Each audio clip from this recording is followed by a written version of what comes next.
संभल के चंदौसी में खुदाई के दौरान प्राचीन बावड़ी मिली है। बावड़ी में 2 कुएं और सीढ़ियां हैं। बताया जा रहा है कि ये बावड़ी 250 फीट गहरी है। इस पर अतिक्रमण किया गया और इसे दबा दिया गया। बताया जाता है कि ये बावड़ी रानी सुरेंद्र बाला की है, लेकिन ये सुरेंद्र बाला कौन थी, आइए आपको बताते हैं। दरअसल चंदौसी के जिस मुस्लिम इलाके में बावड़ी मिली है वो 1857 में हिंदू इलाका था, मगर अब वो मुस्लिम बाहुल्य हो गया। जब सुरेंद्र बाला की पोती शिप्रा बाला से बात की गई तो उन्होंने इस बावड़ी को लेकर कई खुलासे किए। उनका कहना है कि ये बावड़ी उनके परिवार की संपत्ति है। अगर सरकार उन्हें देती है तो बड़े सौभाग्य की बात होगी। बता दें कि शिप्रा बाला रानी सुरेंद्र बाला की सबसे छोटी पोती हैं। पहले राजा का साहसपुर में उनका बंगला था। आज जो बावड़ी मिली है वो भी गेस्ट हाउस की तरह था, मगर यहाँ पर रानी खुद रहा करती थी। रानी की पोती शिप्रा के मुताबिक पहले बावड़ी के आसपास खेत थे। ये सभी खेत उनके परिवार के थे। इस बावड़ी को रात में ठहरने के लिए प्रयोग में लाया जाता था। खुद रानी भी इसी कोठी में रहती थीं। रानी की पोती शिप्रा का कहना है कि उनके पिता ने ये संपत्ति बेची थी। जिस शख्स को ये संपत्ति बेची गई उसने फिर ये संपत्ति दूसरे लोगों को दे दी। पहले यहाँ हिंदू रहते थे। रानी की पोती का कहना है कि अगर ये संपत्ति उनके परिवार को वापस मिलती है तो हम सभी लोग इसकी देखभाल करेंगे।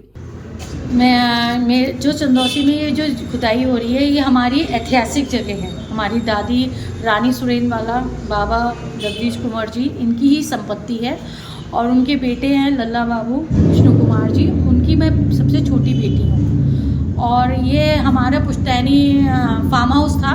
यहाँ पे हम लोगों का एक कुआं बना हुआ था बावड़ी, वहाँ पे एक हिस्टोरिकल प्लेस बनी हुई थी। सन 95 के बाद तक तो ये लाइव था।